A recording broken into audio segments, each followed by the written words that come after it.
$850,000. That was the net worth of a man named Walter, a retired engineer, quiet neighbor, drove a 12-year-old truck and mowed his own lawn every Saturday morning. When he passed, his family found the number in his financial statements and sat in stunned silence. Not because the amount surprised them, but because nothing about how he lived had ever hinted at it. No one ever saw him flash a new watch. No one ever heard him mention a balance. He simply lived, quietly, steadily, contentedly, while the number grew in silence behind him. Most people assume that when older men live simply, it means they don't have much. That quiet living is a sign of limited means, or fading ambition, or a man who has simply slowed down. But here's the truth few people understand. The wealthiest senior men are often the quietest ones in the room. Their simplicity isn't scarcity. It's strategy. It's peace, chosen on purpose. And one of the clearest signs of this quiet wisdom, an emergency fund that no one, not even their closest family, knows exists. Why would a man with plenty still keep a hidden reserve? Why would he choose discretion over disclosure, even with the people he loves most? That's what we're exploring today. Seneca once wrote, "He who is brave is free." Freedom, to the Stoics, never meant having unlimited money.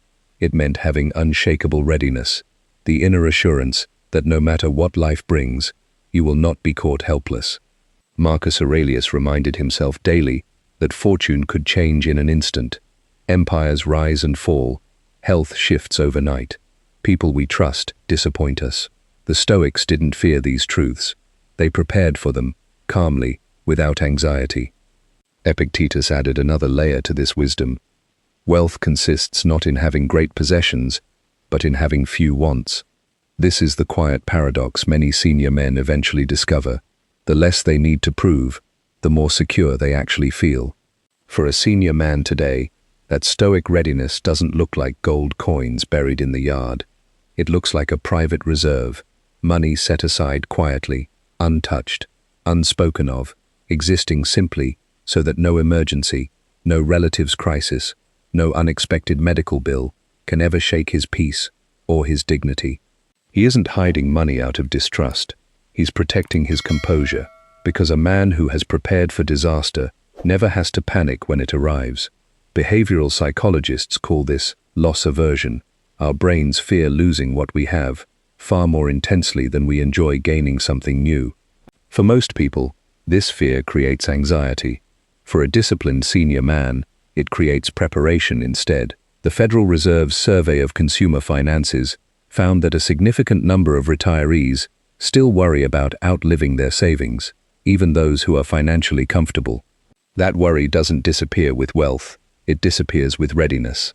There's also something called the endowment effect, the tendency to overvalue what we already possess simply because it's ours. Many retirees fall into this trap with material things, the boat, the second car, the collection of tools in the garage.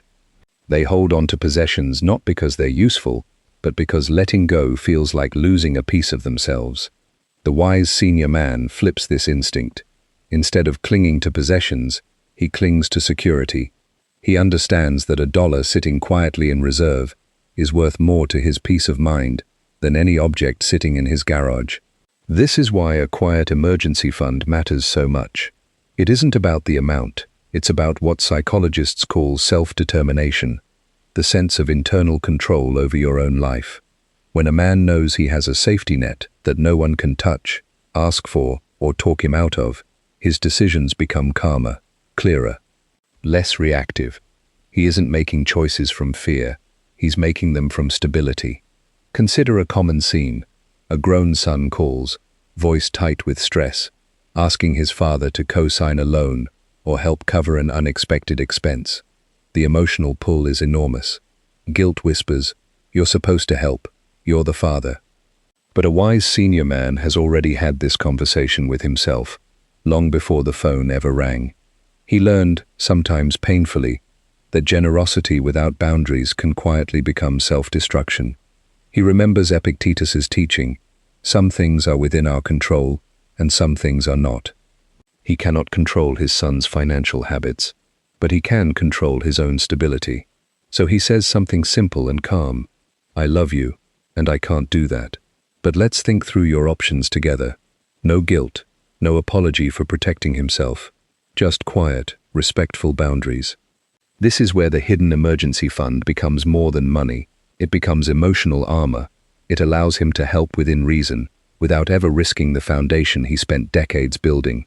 Real wealth begins where the need to impress ends, and real peace begins where guilt no longer dictates decisions. Sometimes the pressure doesn't come from a phone call.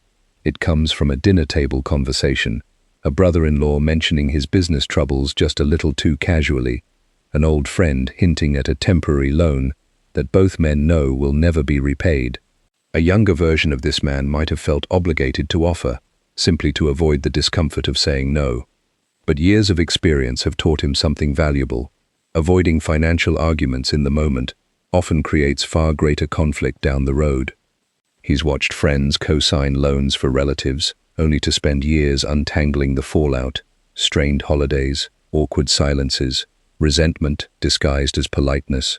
He's learned that the kindest thing he can do, both for himself and for the relationship, is to be honest early rather than resentful later.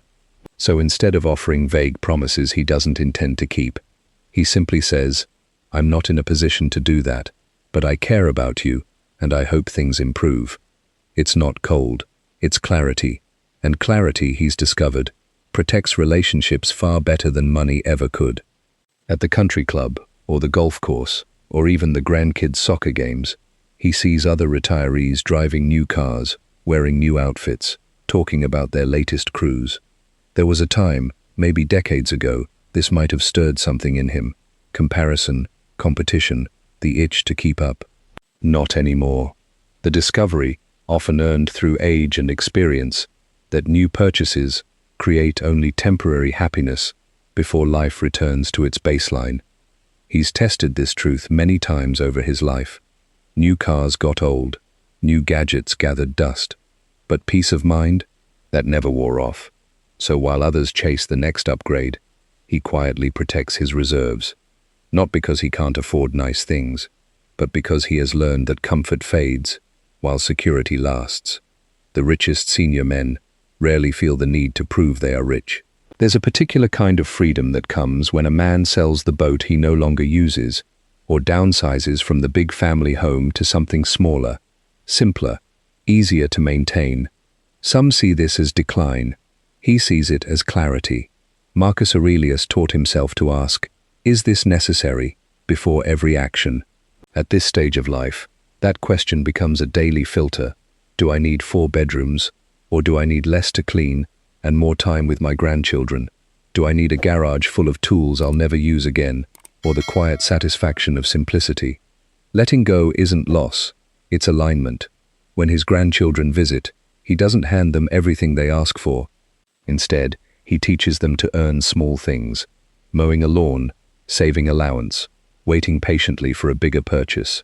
This is delayed gratification in action, the same principle behind the famous marshmallow studies, where children who learned patience early often built stronger financial habits later in life.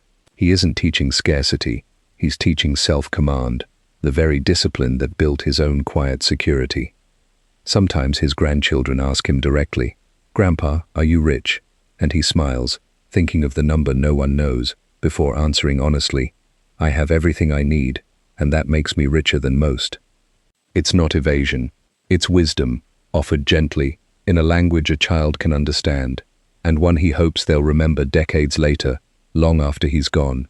Because legacy isn't only what you leave behind, it's what you instill while you're still here to guide it. He isn't afraid of losing money. He refuses to become controlled by it. Retirement, for him, was never the end of purpose. It was the reward for decades of discipline. And that hidden emergency fund, it isn't about distrust, or fear, or secrecy for its own sake.